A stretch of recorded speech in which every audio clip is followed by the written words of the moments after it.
Hello, and welcome to the Rough Edges podcast with Sarah I. Fox.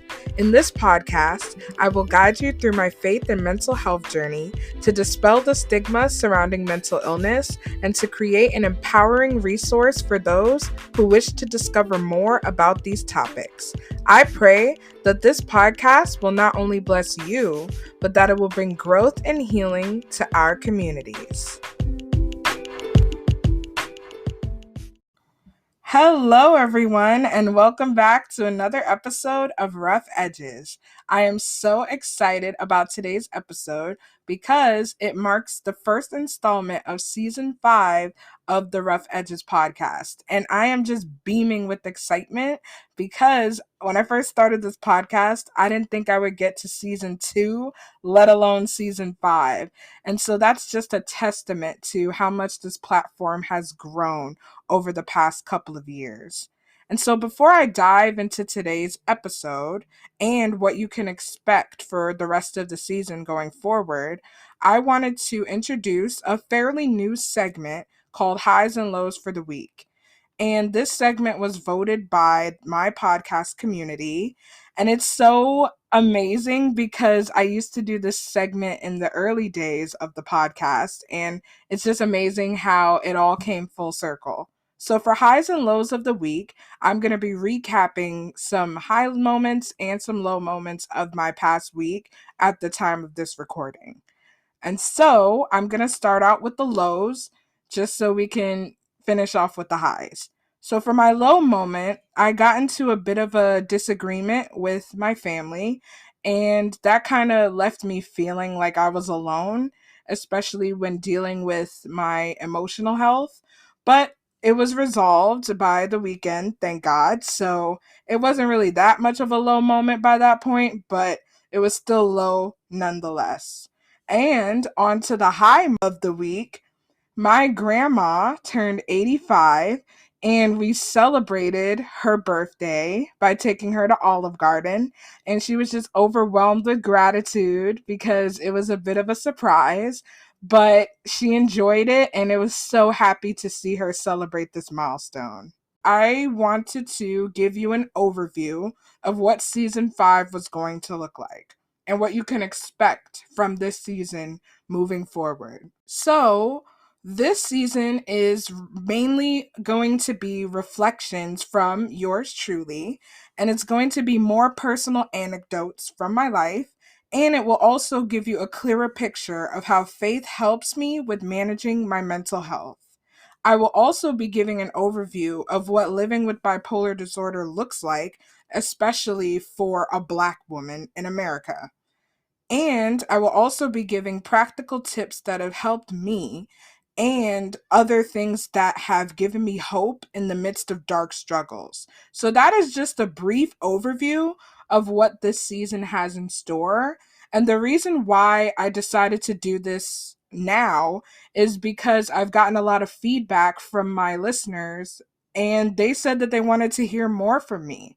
And so why not just give you guys more in-depth details about my story, who I am, and why I wanted to do this in the first place. So, without further ado, let's get into the episode for today. For this episode, I'm going to be mainly talking about why I created the Rough Edges podcast and what it means to me in terms of helping me learn how to manage my mental health. Before I get into the creation of the podcast, I'm going to give you a little bit of a background of my journey with mental health, especially with bipolar disorder. So it all started when I got hospitalized in January of 2021 due to a severe manic episode that I experienced. And for those of you who don't know what a manic episode is like, a manic episode is a series of events that kind of causes you to feel very euphoric, and it also causes you to speak rapidly, have racing thoughts, and you kind of get this feeling of being invincible and that nobody can really tell you what to do, and basically that you are above everyone else in terms of just the daily experience that you have. I experienced all of that and also psychosis, which was me hallucinating, where I heard things, I heard voices, I saw different things, different images, and it was like really traumatic for me. And in terms of me experiencing it, at first it felt like an amazing feeling. Like I was very creative, I was very productive, I was able to do a whole bunch of things, and I was on cloud nine. And one of the things that I did was write an entire article about the Twilight Saga New Moon and how it, and even to this day, when I go back and read that article, some of it doesn't really make that much sense.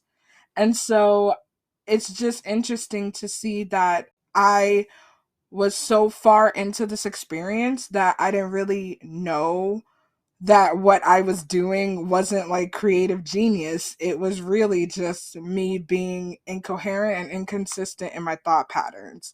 So eventually it came from me feeling euphoric to being very aggressive, being very violent, and to the point where my family, they had to call the police, and then I was moved to a mental institution.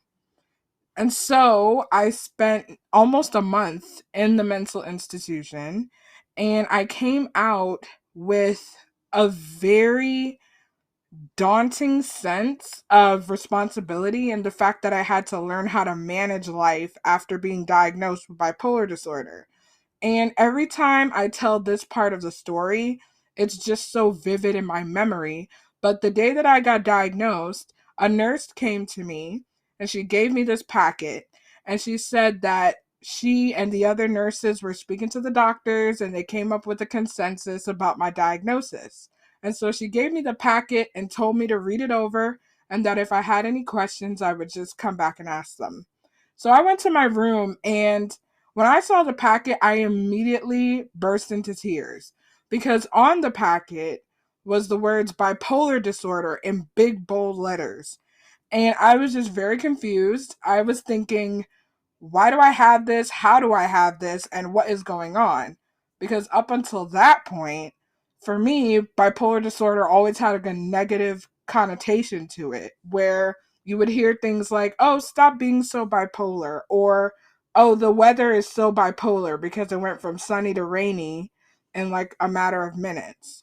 So I always thought that bipolar disorder was something that is just despicable, and it's something that really labels you as a person. And so me having to have this information and getting to really learn about what it means to have this was something that took me a good couple months, even a year, to kind of get used to.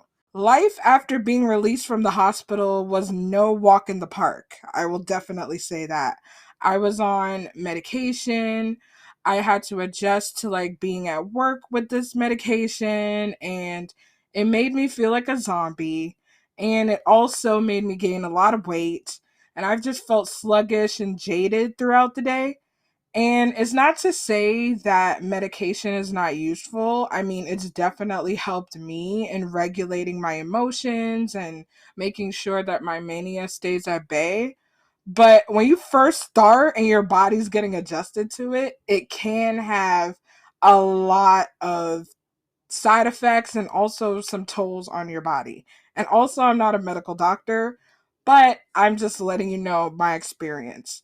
So, in the beginning, being on medication has not been an easy thing for me to get adjusted to, but eventually, through consistency and also my support system, which is my family and friends who kept me accountable, I was able to get into the rhythm of taking these medications every day and just really trying to learn how to manage bipolar disorder. During my quest to kind of learn how to deal with bipolar disorder, I really wanted to hear the life experiences of other people who have lived with bipolar disorder. And I made an observation while I was doing my research, and I noticed that there weren't many Black women who were Christian who were learning how to deal with bipolar disorder, they didn't have any platforms. So I didn't really find anybody like that. And that was something that was really important to me because at the time I wanted to know like how my mental health and my faith could actually connect so that I can have hope but also learn more about the psychology behind having bipolar disorder. So for me, it was important to have not only a Christian perspective, but also a woman of color's perspective, specifically a Black woman, because that's who I am. And I want to be able to learn more from that specific element. There is a racial element to this, and a lot of times that doesn't really get talked about. But before I get ahead of myself, I just wanted to point out that there was an observation that I made that there wasn't a lot of people who looked like me and kind of shared some of my similar core beliefs in these spaces where you can actually talk about it. So that made me realize that I needed to do something. Like, I needed to step up and actually share my experience because I wasn't really seeing a lot of that. So at first, it kind of started as a blog. Now, I didn't know what to call this blog. I was just saying that I was going to kind of merge it with my own blog and put out some writings out there about what it's like to live as a Black Christian woman with bipolar disorder. And even that decision was really difficult at first because, one, I thought that nobody wanted to hear what I had to say, but also it was so heavily stigmatized even back in 2021 going into 2022. It was talked about a little bit more, but there was still that element of the stigma, especially surrounding severe mental health disorders like bipolar disorder, schizophrenia, PTSD, and a whole host of other mental health conditions. And because the stigma was there, I was more comfortable writing about it anonymously. I was going to do it anonymously at first, but I was more comfortable writing about it than actually speaking about it. And some of my friends were telling me, those who I disclosed like my diagnosis to, they were telling me that, hey, I think you should have a podcast about this because it would really help people to actually hear about your experiences instead of reading it. Like, it does something different when they hear somebody speaking about it versus reading it on a computer screen or on the page, you know? So I was like, oh, I don't think I want to do a podcast because I don't think people will want to hear me rambling on for a certain amount of minutes. And I also didn't like my voice on recordings, so I didn't want to have to listen to it and edit it. Even now, sometimes I'm like, hey, I don't want to really hear myself again, but I considered it. And one of my friends, shout out to Lydia Vreeman, if you're listening to this, thank you so much. But she and her friend Emma were the host of the Holy Ship podcast, all about sexuality in Christian spheres and relationships and everything like that. And so they invited me to talk about my experiences in the church in terms of purity culture and how sex and, modesty and everything like that, how my church actually talked about those issues or didn't talk about those issues. And so me doing that episode sparked something in me where it made me realize that, one, I can do a podcast, and two, maybe I should do a podcast because me speaking about my experiences can not only make me more comfortable in verbalizing a lot of the things I went through, but it could also help somebody else who is struggling with the same thing. And at that time, podcasts were very popular. So I wanted to kind of get in on that to kind of spread the word about my story a little bit more. So I'm so grateful to my friends for like pushing me in that direction because if it wasn't for them, I wouldn't be sitting here like saying all of these things to you. So shout out to them. me finding a podcast name was another thing. Like, cause I didn't know what to name the podcast. Like, it started out as a blog, kinda. It started out as a website, maybe, but I never really had a name. And another friend of mine was doing a project about people talking about their experiences through poetry or short stories and just them writing about their mental health journeys, specifically bipolar disorder. And so I wrote a poem for that project called Rough Edges. And I wrote that poem not knowing that it was going to be the title of the podcast. But after I wrote that poem, and you can definitely go back and listen to it in the first ever episode of the podcast, and also just kind of taking a page from just the Japanese art that is either a broken bowl or a broken vase or just another work of art that is broken, and mending it together with gold. And just that type of artwork really spoke to me. And it made me realize that those rough edges, when you bring them together with that element of just stitching all of the broken pieces and making it whole again, that is something that really stood out to me.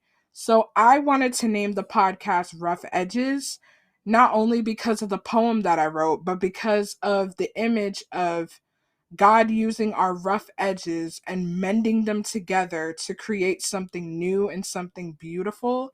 That is something that I wanted to emulate with the podcast title. So when people hear the Rough Edges podcast, they would think of a place and a time and a space and a platform for healing and really looking at authentic ways for managing mental health. So I just started recording one day, and literally the rest is history.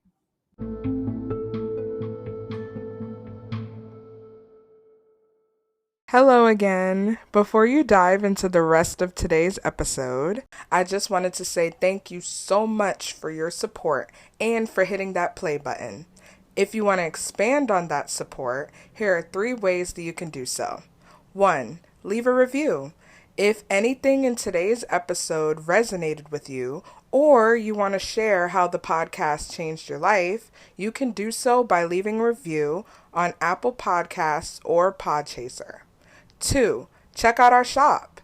The Rough Edges shop is a faith-based, women of color owned online shop where you can get a variety of products from tote bags, journals, t-shirts, crew necks, and more.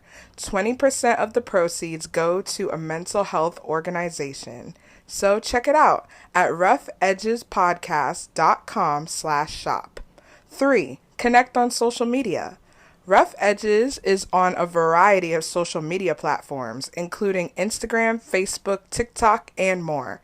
If you want to connect outside of listening to the podcast episodes, you can do so on those platforms. If you have any more questions or want more information on the ways that I've just discussed, you can check out the episode description or stay to the end for more information. Now, enjoy your episode.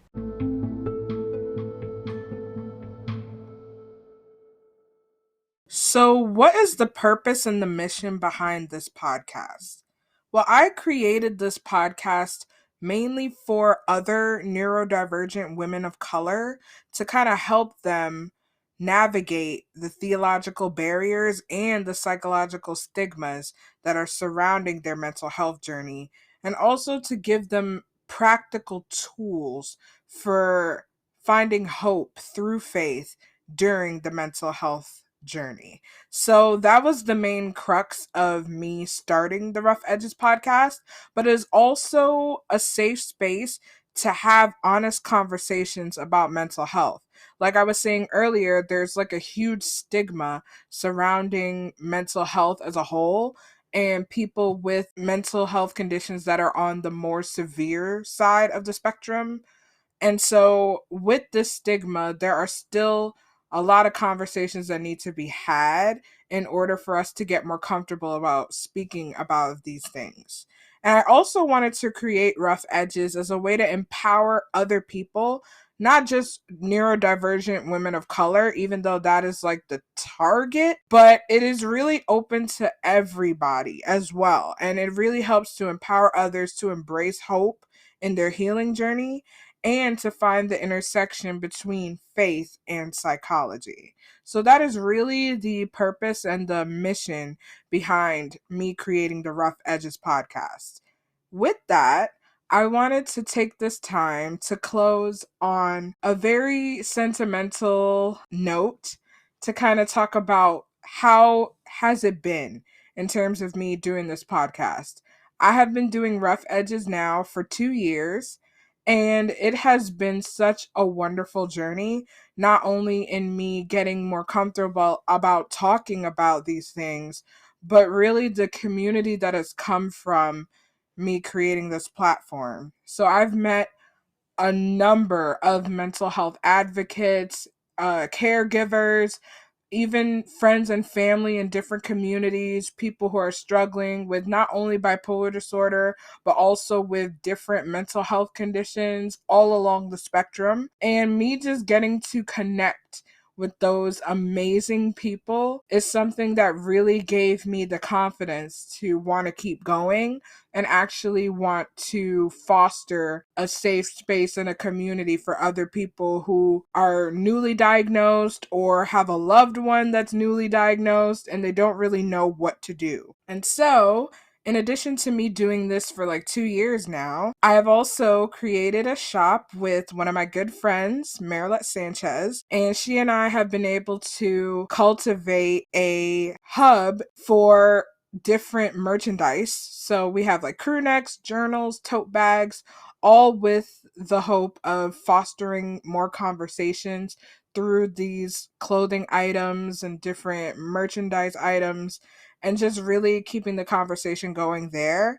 And I've also had the pleasure of being ranked on the top 100 mental health podcasts twice on Good Pods, and just also a whole lot of other milestones from Spotify and everything else like that. But in addition to the milestones, I just wanted to say that I love podcasting, not just what it's done for me in terms of like getting comfortable with my voice and putting it out there, but also it helps me to be able to process my faith, and it helps me to connect with amazing mental health advocates, and it also gave me the opportunity to get to share my story on this platform and really help other people learn how to navigate this. So I am beyond grateful for this opportunity, and I am so excited to share the rest of this season with you guys. And stay tuned for more empowering episodes on Rough Edges. Thank you for listening to another episode of the Rough Edges podcast with Sarah I. Fox. If you want more updates on the podcast, you can follow on Instagram at rough.edges.podcast, or you can visit the official podcast website at roughedgespodcast.com. Thanks again for listening and have a wonderful day.